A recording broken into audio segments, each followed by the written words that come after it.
ঠাকুর ভক্তগণ, এই শ্রীমদ্ ভাগবতের ভিতরে 18,000 শ্লোকের ভিতরে রাধারানীর লীলার কথা কোনো জায়গায় লেখা নাই। কেন?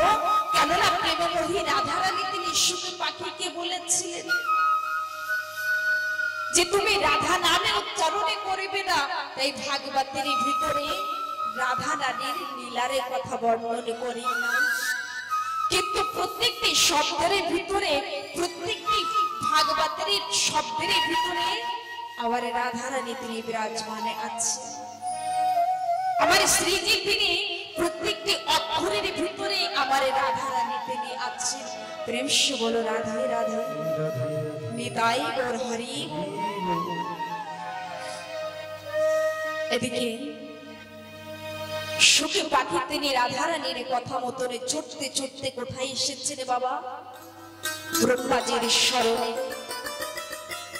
আর ব্রহ্মাজির স্মরণে এসে শুক পাখি তিনি দুই হাতে জোর করে বলছেন, হে ব্রহ্মাজি, আপনি বলুন আমি হরি নামে প্রচারে করব, কিন্তু আমি কোন স্থানে যাব, কোথায় যাব?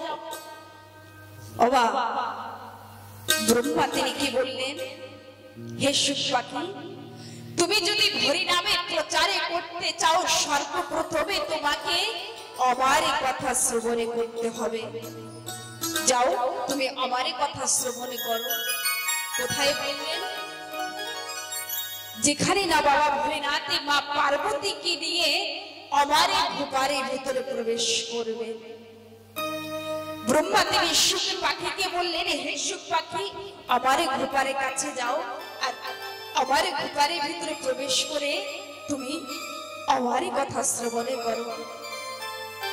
এদিকে বাবা ভোলেনাথ মা পার্বতীকে সঙ্গে করে নিয়ে আসলেন। আর শুক পাখি ছুটতে ছুটতে এসে শুক পাখি তিনি ওই আমার ভূপারের ভিতরে প্রবেশ করলেন।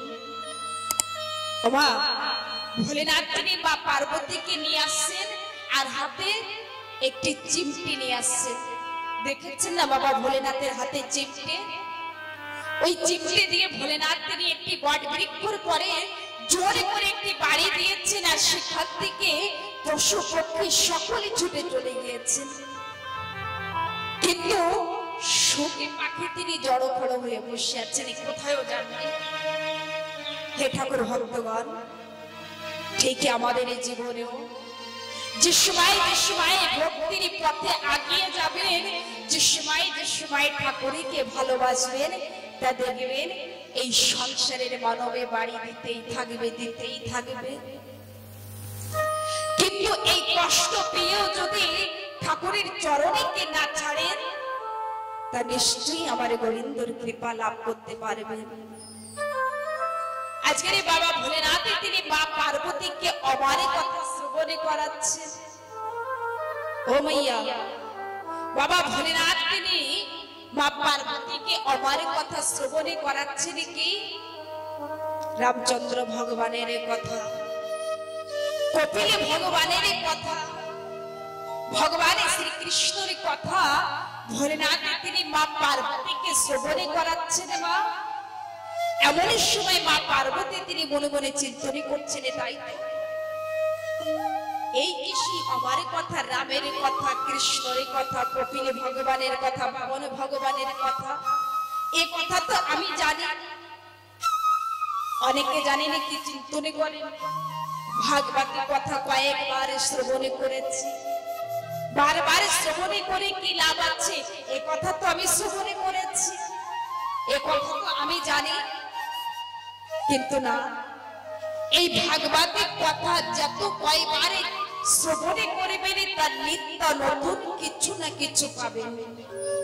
যত শ্রবণ করবেন ততই জীবনে পরিবর্তন আসবে। আজকের মা পার্বতী তিনি এই কথা চিন্তন করেছেন, এই কথা তো আমি জানি। আর মা পার্বতী তিনি চোখ বন্ধ করে ঘুমিয়ে পড়েছেন। অনেকে আছে না, বসে বসে ঝিমাতে থাকেন, ঘুমাতেই থাকেন। হ্যাঁ, বসে বসে ঘুমাতে থাকে, যে কথা তো শুনেছি। কিন্তু দেখেন ঘুম পড়লে কি হয়? আজকের মা পার্বতী তিনি ভোলেনাথের কথা বলছেন, আমার কথা, আর সুখী পাখি তিনি মনে মনে চিন্তনে করছেন যে বাবা ভোলেনাথ তিনি আমার কথা বলছেন, আর মা পার্বতী তিনি বসে বসে কি করছিলেন, হতে ওঙ্কারে বলছিলেন। বাবা ভোলেনাথ আমার কথা বলছেন আর মা পার্বতী বসে হ্যাঁ এইভাবে সাই, যাকে বলে সাই পড়ছে। এদিকে সুখী পাখি তিনি মনে মনে চিন্তনে করছেন মা পার্বতী তো ঘুমিয়ে পড়েছে, আর এখন যদি আমি মা পার্বতীর হুঙ্কারের সঙ্গে যদি হুঙ্কারে না দিই, তাহলে বাবা ভোলেনাথ আমার কথা আরে বলবে না, আমি আমার কথার থেকে বঞ্চিত থেকে যাব। হে ঠাকুর ভক্তগণ, এই কারণে ভাগবতে কথাই এসে একের সঙ্গে একের কথা বলতে নাই। ভাগবতে কথা শ্রবণে করতে এসে কি কেমন ভাবে বসেছেন, কি কি করছেন, কে চলে যাচ্ছেন, কে আসছেন, দেখা শোনারে বলারে প্রয়োজনে নাই। যদি এইভাবে চলেন তা কথার থেকে বঞ্চিত হয়ে যাবে। যে কথারে যে লাভ আছে, পুণ্য আছে, এই পুণ্য থেকে এই মানব বঞ্চিত হয়ে যায়। সেই কারণে মনকে স্থির করে ভক্তি সহকারে কথা শ্রবণে করা উচিত। আজকের সুখ পাখি মা পার্বতীর কণ্ঠের সুরের সঙ্গে হুঙ্কারের সঙ্গে হুঙ্কারে দিচ্ছে বাবা। আর যে সময় আমার কথা সম্পূর্ণ হয়েছে, এমনই সময় ভোলেনাথ তিনি মা পার্বতীকে বলছেন, হে দেবী, তুমি কি সম্পূর্ণ আমার কথা শ্রবণে করেছ? মা পার্বতী তিনি বলছেন, হে প্রভু, আমি তো আমার কথা শ্রবণে করতে করতে আমি ঘুমিয়ে পড়েছিলাম, আমি না সম্পূর্ণ আমার কথা শ্রবণে করতে পারি নাই। এমন সময় বাবা ভোলেনাথ তিনি মনে মনে চিন্তনে করছেন আর বলছেন, হে দেবী, আজ যদি তুমি আমার কথা সম্পূর্ণ শ্রবণে না তুমি করো নাই, তাহলে এমন একটি আছে যে চালাকি করে আমার কথাকে শ্রবণে করেছে। কে তোমার কণ্ঠের হুঙ্কারের সঙ্গে হুঙ্কারে দিয়েছে? হে ঠাকুর ভক্তগণ, ভোলেনাথে যেমনই চন্ডালে তেমনই ঠান্ডা, যেমনই শীতালে তেমনই ক্রোধেতে। আজকে ভোলেনাথ তিনি ক্রোধেতে হয়ে গিয়েছেন আর উচ্চরে সুরে বলছেন, কে আমার কথাকে চালাকি করে শ্রবণে করেছে? ত্রিশূলকে রেখে বলছেন, হে ত্রিশূল, আজকের চালাকি করে যে আমার কথাকে শ্রবণে করেছে, তুমি যাও আর একে বধ করবে। এই কথা শুনে সুখী পাখি ছুটছেন আর ত্রিশূলের পিছনে পিছনে ছুটেই যাচ্ছে। চতুর্দিকে হাহাকার হচ্ছেন আর সুখী পাখি আজকের মৃত্যুর থেকে পালাচ্ছে। পিছনে পিছনে ত্রিশূলে ছুটছে বাবা। আর সুখ পাখি তিনি ব্রহ্মার শরণে গিয়ে বলছেন, হে ব্রহ্মাজি, আপনি আমাকে রক্ষা করে ভোলেনাথের ত্রিশূলে আমাকে বধ করবে। ব্রহ্মা তিনি বলছে, না না, আমি তোমাকে ভোলেনাথের ত্রিশূলের থেকে বাঁচাতে পারবো না, এই ক্ষমতা আমার ভিতরে নেই, তুমি অন্য কোথায় যাও। বাবা সুখী পাখি ছুটতে ছুটতে বিষ্ণুর শরণে গিয়েছেন, বিষ্ণু মানা করেছেন, আমি পারবো না। সুখী পাখি আজকের মৃত্যুর ভয়তে পালায়ন করছেন আর এমন সময় পাগলের মতনে নারায়ণ নারায়ণ নারদ ভগবানকে ডাকছেন, হে নারদ ভগবান, হে নারদ ভগবান, আমাকে রক্ষা করেন, আমাকে ভোলেনাথের ত্রিশূল বধ করবে। এমন সময় নারদ মুনি তিনি মনে মনে চিন্তনে করছেন, এই ধরাধামে আমার কোন ভক্ত নেই, এমন কি ভক্ত যে আমাকে ডাকছে। এমন সময় নারদ মুনি তিনি এসে বলছেন, হে ভক্ত, তুমি আমাকে ডেকেছ? সুখ পাখি দুই হাতে জোর করে বলছে, হে নারদ মুনি, এই ভোলেনাথের ত্রিশূলে যে আমার পিছনে ছুটেছে, আমাকে বধ করবে, আপনি আমাকে রক্ষা করেন। এমন সময় নারদ মুনি তিনি বলছেন, হে সুখ পাখি, তুমি যদি ভোলেনাথের ত্রিশূলের হাতের থেকে বাঁচতে চাও, তাহলে তোমাকে শিব ভক্তের গর্ভে যেতে হবে। কোথায়? ব্যাসদেবের স্ত্রী বিতিকার গর্ভে। এদিকে ব্যাসদেবের স্ত্রী বিতিকা তিনি গঙ্গায় স্নান করে জলকে নিয়ে যে সময়ে সূর্যদেবকে অর্পণ করছেন আর মন্ত্র উচ্চারণ করছেন কি ওম সূর্য দেবায় নমস্তুতে নমো নমঃ, ওম সূর্য দেবায় নমস্তুতে নমো নমঃ, ওম সূর্য দেবায় নমস্তুতে নমো নমঃ। যে সময় না এই মন্ত্র উচ্চারণ করছেন এমন সময় সুখ পাখি ছোট্ট সুষ্ম রূপে ধারণ করে বাবা বিথিকার মুখস্থল থেকে আজকের গর্ভের ভিতরে প্রবেশ করলেন। বলে যায় জয় শ্রী রাধেশ্যাম। এদিকে ভোলেনাথের দৃশ্য আর ভোলেনাথ তিনি চলে আসছেন। যে সুখে পাখি চালাকি করে আমার কথাকে শ্রবণ করেছে একে আমি বধ করব। এদিকে ব্যাসদেবে দাঁড়িয়ে আছেন আর ভোলেনাথ ত্রিশূল ধরে দাঁড়িয়ে আছেন। যেদিন এই গর্ভের থেকে সুখ পাখি আসবে সেদিন আমি বধ করব। এমন সময় ব্যাসদেবে তিনি দুই হাতে জোর করে বলছেন হে কৈলাসপতি ভোলেনাথ, আপনি যে সুখ পাখিকে বধ করার জন্য এসেছেন কিন্তু সুখী পাখি কি ভুল করেছে? ভোলেনাথ বলছে কি মা, যে সুখী পাখি চালাকি করে আমার কথাকে শ্রবণ করেছে আমি একে বধ করব।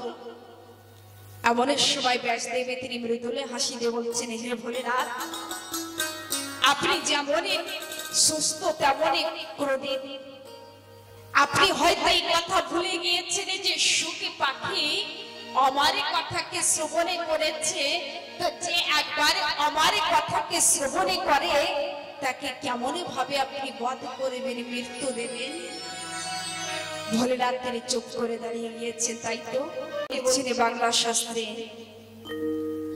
যে ব্যাসদেবের স্ত্রী বিথিকার গর্ভে সুখী পাখি তিনি 16 বছরে ছিলেন।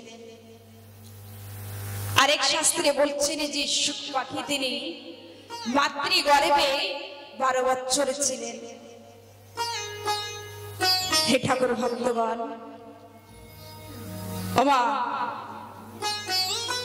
এদিকে সুখী পাখি তিনি মাতৃ গর্ভে আছেন। ব্যাসদেবে তিনি বলছেন হে সুখ পাখি, তুমি এখন মাতৃভূমিষ্ঠ হও, তোমার মায়ের যে খুব কষ্ট হচ্ছে। সুখী পাখি তিনি কি বললেন যে না না, আমি এখন মাতৃভূমিষ্ঠ হব না। আজ যদি আমি মাতৃভূমিষ্ঠ হই তাহলে সংসারের মোহ আমাকে স্পর্শ করবে। এই শাস্ত্রে ভাগবতে কথা বললেন সুখদেব মুনি যে সুখী পাখিকে ঠাকুরই তিনি মাতৃ গর্ভে বসে বলেছিলেন হে সুখ পাখি, তুমি যে সময় ভূমিষ্ঠ হবে সে সময় কিছু সময়ের জন্য মায়াকে সরিয়ে নেব। যেমন গাভী দেখেছেন না, তাই গাভীর শিঙের পরে একটি শস্য দিয়ে দেখবেন, তাই শস্যকে সময় ছেড়ে দেবেন, তা পড়তে যত সময় ততটুক সময় মায়াকে সরিয়ে নিয়েছিলেন। তখনই সুখী পাখি তিনি ভূমিষ্ঠ হয়েছিলেন। আর নামে রাখলেন কি সুখদেব মহারাজ। বলিয়ে সুখদেব মহারাজ কি জয়। আজকে সুখ পাখি তিনি মাতৃভূমিষ্ঠ হবার সঙ্গে সঙ্গে কোথায় যাচ্ছে? সন্ন্যাসী ধর্মকে গ্রহণ করার জন্য বাবা সুখী পাখি তিনি বনের দিকে যাচ্ছেন। এমন সময় বিথিকা তিনি পুত্র গৃহে কাতর হয়েছে। বিথিকা তিনি তানার স্বামীকে বলছেন ওগো প্রিয়, আমি যে 16টি বছর আমার সন্তানকে গর্ভে ধারণ করেছি, আমি যে আমার সন্তানকে আদরে করতে চাই, লালন পালন করব, ওগো প্রিয় আপনি আমার সন্তানকে একবারে আমার কাছে নিয়ে আসেন না, দেখেন না আমার সুখদেবে চলে যাচ্ছে। বাবা ব্যাসদেবে তিনি কথা জানতেন যে সুখদেবে মনে ধরাধামে থাকার জন্য নয়, এই সংসারের ভিতরে থাকার জন্য আসি নাই, তিনি তো হরিনাম প্রচারে করতে এসেছে। যতই চেষ্টা করো না করে সুখদেবে মনে তিনি সংসারে থাকবে না, সে তো মানবের কল্যাণে করতে এসেছেন, হরি কথা প্রচারে করতে এসেছে। কিন্তু নিজের স্ত্রীর মুখের দিকে তাকিয়ে ব্যাসদেবে তিনি উচ্চস্বরে বলছেন, সুখদেব বাবা একবারে দাঁড়িয়ে যাও, আমার কথা কি শোনো। বাবা 10 মাসে 10 দিনে একটি সন্তানকে মায়ের গর্ভে ধারণ করে কত কষ্ট, কত যন্ত্রণা, কত পীড়া। যে সময় একটি সন্তানে ভূমিষ্ঠ হয় মায়ের কত কষ্ট হয়, কত কত পীড়া হয়। আজকের এই ভীতিকা তিনি কান্না করছে না, নিজের স্বামীকে বলছেন, ওগো প্রিয় আমার সন্তানকে আমার কাছে নিয়ে আসেন না, আমি আমার সন্তানকে আদর করব। বাবা যে সন্তানের, যে মাতা পিতার সন্তানে দূরে চলে গিয়েছে, যার সন্তানে ধরা ধামে ছেড়েছে, সেই মাই জানে কত কষ্ট। আজকের এই সুখী পাখি তিনি যাচ্ছেন, এমন সময় ব্যাসদেব তিনি পিছনের থেকে ডাকছেন, সুখদেব দাঁড়িয়ে যাও বাবা আমার কথা শোনো। এমন সময় বৃক্ষগণে তন্ময় হয়ে প্রণামে করে বলছেন, হে ব্যাসদেব আপনি সুখদেবে বলেকে আপনি পিছন থেকে ডাকবেন না, কেননা ইনি তো হরিনাম প্রচারে করবার জন্য এসেছে। আপনি যদি পিছনের দিকে ডাকেন তাহলে হরিনাম প্রচারে করতে পারবেন না, কে যেতে দেন। বাবা নিজের সন্তানে যদি সতে পথে যায়, যদি দেখেন অনেকে মাতা পিতা আছে যে আমার সন্তানে সাধু হয়ে যাবে, সংসারে করবে না। অনেকে মাতা পিতা তো এই কথা বলে বাবা যে আমার সন্তানকে ডাক্তারে তৈরি করব, ইঞ্জিনিয়ার তৈরি করব, মাস্টারে তৈরি করব। কিন্তু কোন মাতা পিতা কি কথা বলে যে আমার সন্তানকে আমি সাধকে তৈরি করতে চাই, আমার সন্তানের জন্য হরি কথা বলে, আমার সন্তানের জন্য ঠাকুরের পথে যায়, আমার সন্তানের জন্য একজন বড় সাধক হয়। এই কথা কয়জনে বলতে পারে? কিন্তু আজকের বৃক্ষগণে তন্ময় হয়ে প্রণামে করে বলছেন, হে ব্যাসদেব আপনি আপনার সন্তানকে ডাকবেন না, একটু যেতে দেন। ব্যাসদেব তিনি আবার ডাকলেন, সুখদেব একটু দাঁড়িয়ে যাও। বাবা এমনই সময় সুখদেব বলে তিনি একটি গঙ্গার তটের থেকে যাচ্ছে, আর এই গঙ্গায় স্নান করছেন কারা? গোপীগণ। গোপীগণে তারা স্নানে করছেন নির্বস্ত্র হয়ে। এমন সময়ে সুখদেব মুনি তিনি গোপীদের সরমতীর থেকে যাচ্ছেন, কিন্তু গোপীগণ তাদের মতনই তারা স্নানে করছেন, তারা বস্ত্র ধারণে করি নাই। যে সময় দেখেছেন যে ব্যাসদেব আসছেন, এমন সময় গোপীগণে বস্ত্র ধারণে করছেন। ব্যাসদেব তিনি মনে মনে চিন্তনে করছেন যে আমাকে দেখে বস্ত্র কেন ধারণে করছে। গোপীগণ বলছেন, হে গোপীগণ আমি তো তোমাদের দাদা পরদাদারের বয়সে, তোমরা আমাকে দেখে বস্ত্র কেন ধারণে করছো? আমার নবী যুবকের সন্তানে তোমাদের সম্মুখের থেকে গিয়েছে, তোমরা বস্ত্র ধারণে করো নাই। গোপীগণের সুন্দর বর্ণনা করলেন কি, হে ব্যাসদেব আপনি স্ত্রী পুরুষের ভেদাভেদ জানেন, কিন্তু আপনার সন্তানে তো একটি শিশুর ভাতি। আপনার সন্তান স্ত্রী পুরুষের ভেদাভেদে নেই, তাই আমরা আপনার সন্তানকে দেখে বস্ত্র ধারণই করি নাই, আপনাকে দেখে করেছি। ব্যাসদেব বললেন বেশ। সুখদেব বলে তিনি যাচ্ছেন, ব্যাসদেব তিনি আবার বললেন, সুখদেব একটু দাঁড়িয়ে যাও। বাবা সুখদেব মুনি দাঁড়িয়ে গিয়েছেন। এমন সময় ব্যাসদেব কি বলছেন বাবা? ব্যাসদেব তিনি বলছেন, হে সুখদেব তুমি যদি ধরা দামে হরিনামে প্রচারে করতে চাও সর্বপ্রথমে তোমাকে গুরু আশ্রিত হতে হবে। এদিকে তাকান, সর্বপ্রথম তোমাকে গুরু আশ্রিত হতে হবে। হে সুখদেব, ওই দেখো একটি ছোট্ট কুটিরে দেখা যাচ্ছে, তুমি সেখানে গিয়ে গুরুর কাছে থেকে তুমি দীক্ষা গ্রহণ করবে, তারপরেই তুমি যা কিছু করার আছে করতে পারবে। সুখদেবের মনে বললেন বেশ, আমি তাই করব। সুখদেবের মনে তিনি ছুটে গিয়েছেন। আর কোথায় গিয়েছেন? ছোট্ট একটি কুটিরের ভিতরে কে বসে আছেন? জনক ঋষি। জনক ঋষি কে ছিলেন? কে জানেন? সীতার পিতার নাম জনক ঋষি। জনক ঋষি তিনি বসে আছেন আর তানার চতুরে পাশের থেকে অপ্সরাগণে তেল মালিশ করছে। জানেন বাবা, এমন সময় সুখদেবের মনে তিনি দেখছেন যে এই গুরু কাম ক্রোধে লোভে মোহে জড়িত হয়ে আছে। আমি এমন গুরুর কাছে থেকে দীক্ষা গ্রহণ করব না যে এখনো সংসারে বাসনাকে ত্যাগ করতে পারি নাই। মাইয়া এমন সময় জানেন সুখদেবের মনে তিনি চলে আসছেন। ব্যাসদেবী তিনি বলছেন, হে সুখদেব, তুমি দীক্ষা গ্রহণ করেছো? বলছে না, আমি এমন গুরুর কাছে থেকে দীক্ষা গ্রহণ করতে চাই না যে কামে ক্রোধে লোভে মোহতে আছে। ব্যাসদেবী তিনি বলছেন, তুমি তোমার এই নিজ দৃষ্টি দিয়ে গিয়ে দেখো। সুখদেবের মনে তিনি আবার যে সময় গিয়েছেন, এমন সময় নিজ দৃষ্টি দিয়ে গিয়ে দেখছেন যে জনক ঋষি তিনি বসে আছেন, কিন্তু তানার দুই চরণে অগ্নিকুণ্ডের ভিতরে আরে ঠাকুরের ধ্যানে করছেন। এমন সময়ে স্বর্গের দেবতাগণ, স্বর্গের অপ্সরাগণে মনে মনে চিন্তনে করছেন যে একবারে যদি জনক ঋষির সেবা করতে পারে আমাদের জীবনে ধন্য হয়ে যাবে। একটি কথা বলবো, কোনদিন কোন সাধুগুরু বৈষ্ণবকে কিছু দেখে আগের থেকে কিছু বলবেন না, কঠো কথা বলবেন না।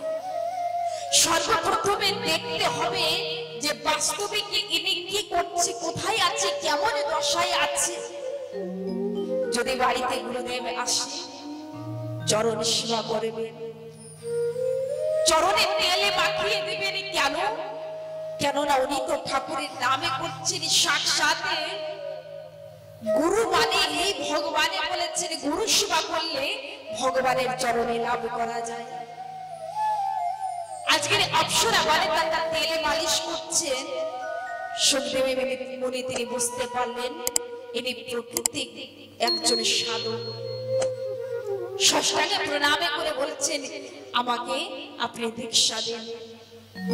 সুখদেবের মনে তিনি জনকের রাজার কাছের থেকে দীক্ষা গ্রহণ করে এই ধরাধামে কি প্রচার করলেন বাবা? এই হরি কথা, কৃষ্ণ কথা, শ্রীমদে ভাগবতে কথা প্রচারে কি করেছেন? সুখদেবের মুনি। আর আমার কথার মানে কি? এই ভাগবতে কথাই নেই আমার কথা। আজকের সুখদেব মুনি তিনি ভাগবতে কথায় কলিযুগের মানবের কল্যাণের মধ্যে আজকে সুখদেব মুনি প্রচার করলেন। বলে সুখদেব মহারাজ কি, বলে জনক রাজা কি, বলে ব্যাসদেব মহারাজ কি, বলে জয় জয় শ্রী রাধে।